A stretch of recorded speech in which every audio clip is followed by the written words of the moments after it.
Okay, so the web manager has now downloaded into your browser, and the first thing it's showing to you is your file directory. So this is it. You've got different folders here for containing different types of elements or files. We've got audio files, we've got drafts, flash files, images, PDFs, etc. And this one here is your index page for your website, and at the moment it's an empty site, there's nothing on it, so you've just got one file which doesn't have anything in it. So the first thing we're going to play with is your template. So if we click on the templates folder, we've already given you a file called basic. So this is your basic template. I'm going to left click on that to highlight it. It says basic in there just to identify that you have selected to open the basic template, and now we're going to click open. Okay, so we're starting pretty much from a blank screen here. So this is your site content kind of container. Now to select that, I just clicked on my left mouse button. I'm going to click on the background now, again with the left mouse button, just like so.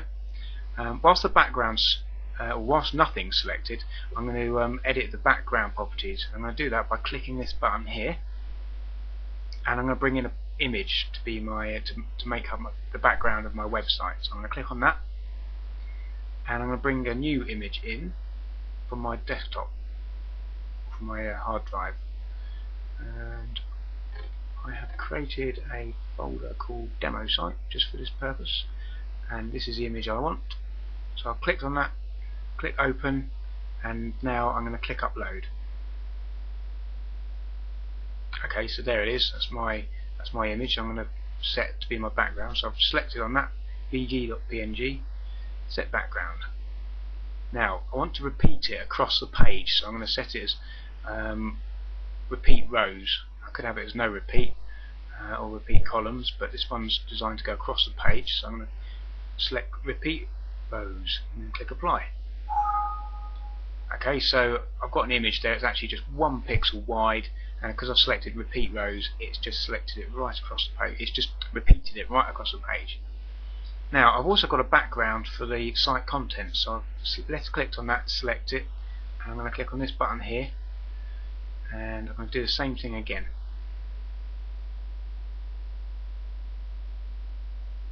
And content BG.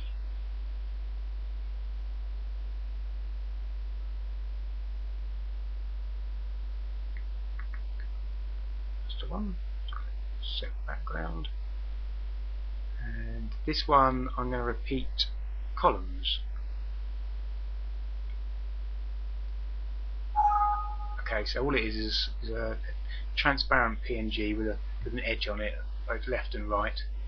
I'm going to bring that in so it fits the width.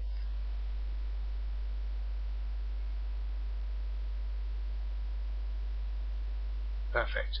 This has got a guide around it, just so I know what I'm playing with.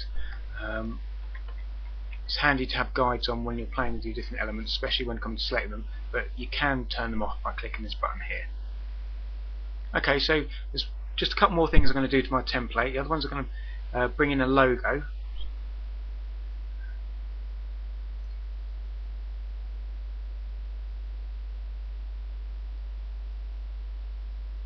So click import on that. There you go. So Joe's Cars, obviously. This is just a demonstration website. I'm not really doing a website for someone called Joe who sells cars.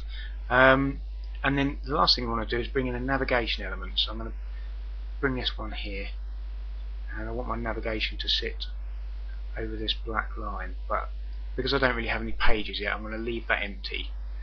And then lastly, I want one container to be my content. So whilst that's highlighted, I'm going to click properties.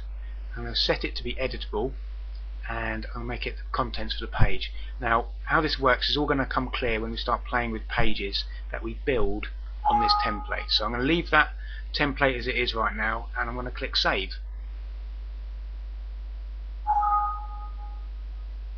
Okay, so this is part one really. Part two will be creating a page, and then everything I've just done here will start to make sense. Okay, thanks for watching.